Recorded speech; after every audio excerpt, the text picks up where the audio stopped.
Okay, so this happened when I was 9 years old, and I'm 25 now, but it's something I'll never forget. I live in a terraced house, 4 houses combined, and my neighbors and I each have our own little patio. There's a small road 10 meters away from my yard where people do their Sunday walks and so on. Only a small fence separates my small yard and patio from that road.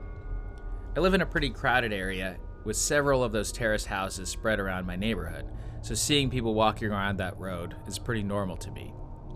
Seeing random people standing on my patio is not. When I was 9, I usually got home from school about an hour before my mom got home from work. I live maybe 50 meters away from school, so my mom figured I was mature enough to be home alone for around an hour before she got home. This one day I got home from school, I did the usual thing, which was to make sure I locked the front door and double-check the back door leading to the patio, which was also locked. Being alone was a little scary even though it was the middle of the day and for only 1 hour. I then rushed to my room upstairs to play as much PlayStation as possible before my mom got home and made me do homework. While playing, I heard this noise coming from outside my window. It was kind of like the sound of a cat, but my cat had been missing for over 3 months. Hope sparked and I thought, oh my gosh, did he finally come back? I ran downstairs to check if it was my cat, but the sight that met me gives me goosebumps just writing this. There was a guy standing on my patio.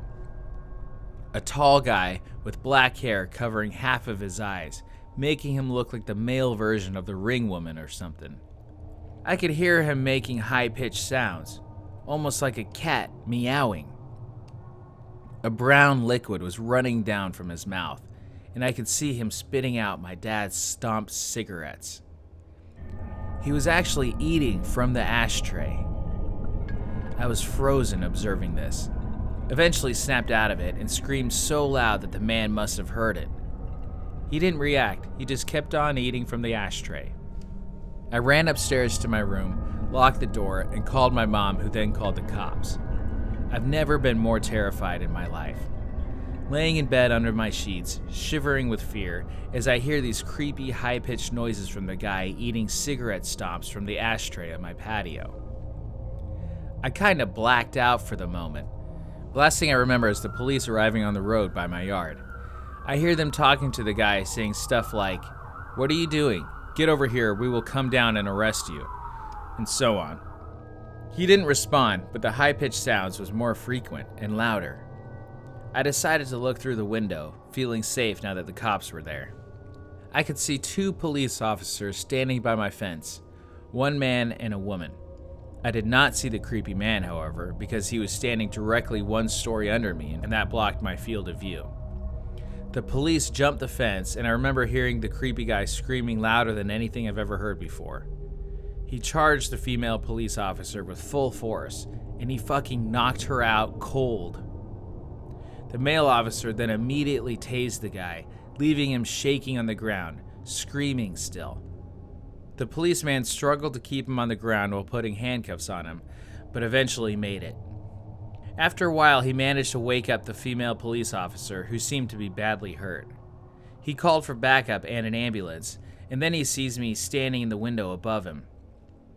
The expression on my face must have been something else, because he just looked at me and said, "I sure as hell hope you didn't see all that." I started to cry. By this time, neighbors started to arrive, wondering what the hell was going on. One of my neighbors, an elderly woman, made me come down and took care of me until my mom came back home. The police took the creepy guy with them in the car and left. Before they left, they promised to come back and talk to us about what happened.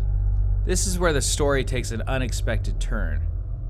The male police officer came back later that night and sat down with me and my mom to talk. He explained that the guy on my patio was actually diagnosed with severe autism. He had escaped a facility where mentally challenged people lived, located around 5 kilometers from where I live. He explained that the guy had actually been living in the house 5 years ago, but he had been forced to move when his mom, his only caretaker, died. The poor guy probably thought he would find his mom in my house. He missed the routines and he missed living there with his mom. The police had to move him from the house that time 5 years ago because he was extremely strong. From what I heard, he had extreme tensions in the body because of autism, making his muscles grow stronger and stronger throughout the years. This is the reason he reacted the way he did when the police came this day. Still frightened, I told the police officer that he needed to make sure this would never happen again. He promised it wouldn't. After a few sleepless nights, my life got back to normal. The years went by and the guy didn't come back. Until 1 year ago. At this time, my mom and dad moved out. I bought the house from them and I'm still living there today. I was enjoying my morning coffee on the patio when I see this random guy stopping on the road by my fence. He just stands there, looking at me. I look at him and give him a nod.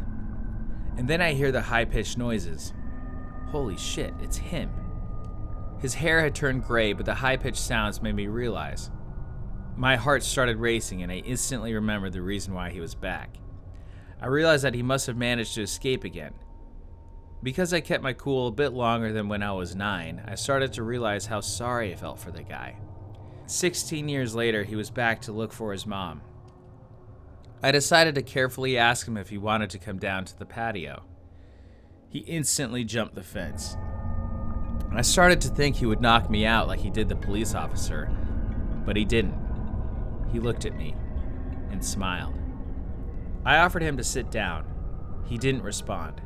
I offered him to come inside. He started laughing. We went inside. His face lit up. Pure joy. He was home. It reminded him of the life he had with his mom. It almost made me tear up. All of a sudden, he sat down on my couch, turned on my TV, and switched directly to the cartoons. I observed him for a while. He was just completely focused on the cartoons. I just wanted him to enjoy the moment, so I didn't say anything to him. I realized I had to call the facility to let them know. The caretakers arrived 10 minutes later. After a lot of convincing, he got back up, crying, and they went back to the facility. I called the facility 2 days later. We made a deal. His name is Tom, and I now consider Tom my friend. Every Sunday from the day he returned, Tom and his caretakers visit me to watch cartoons. They say it's the highlight of his week. It makes my heart warm.